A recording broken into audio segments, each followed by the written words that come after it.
दरम्यान मनोज जरांगे पाटील यांच्या पत्रकार परिषदेनंतर मंत्री उदय सामंत यांनी जरांगे पाटील यांच्याशी फोनवरून संवाद साधलाय। दाखले कसे रद्द होतात ते मला पाहू द्या असं सामंत यांनी म्हटलंय।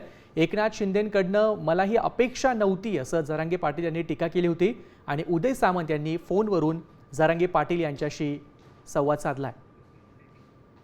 हॅलो, हा उदय बोलतोय। जय शिवराय। जय शिवराय, बोला साहेब।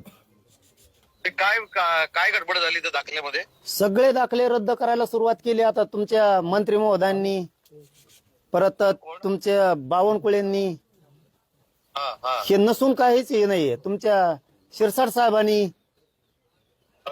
हो, नाही मला आता पत्रकाराने विचारलं का पण कमून वाटोळं करायला तू कशामुळं? नाही मी आता बोलतो ना, मी आता कोल्हापूरमध्ये होतो। मी आता संध्याकाळी गेल्यानंतर मी आता शिंदे साहेब। अरे आम्ही शिंदे साहेबासाठी इतक्या खस्ता खातो आणि तुमच्या तिथं बैठका होत्या तुमच्या नेत्याच्या संभाजीनगरला माझ्या विरोधात आंदोलन करायसाठी, आहे का नाही? हे उपकारच केलं तुमचा नेता इथं एक संभाजीनगरला। ते आता तुम्ही नाव शोधून घ्या तुमचं, मी कसं सांगू त्याचं नाव।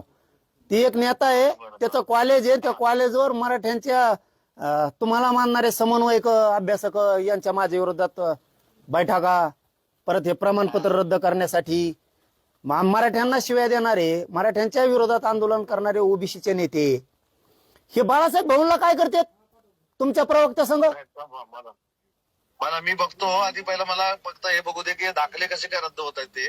म्हणून मी स्टेटमेंट पण दिली की म्हटलं मनोज दादांशी मी बोलून घेतो, काय त्यांच्याशी चर्चा करतो आणि आता विखे पाटलांशी पण बोलतो। अहो आता अभिजित काय नाव त्याचं परत अभिजित बोडके त्याची व्हॅलिडिटी दिली, पृथ्वीराज बोडके व्हॅलिडिटी दिली आणि ते जिल्हा परिषदला कोण निवडून आले म्हणून त्याची केली। यांची काढी लागू दे, जाऊ दे आम्हाला।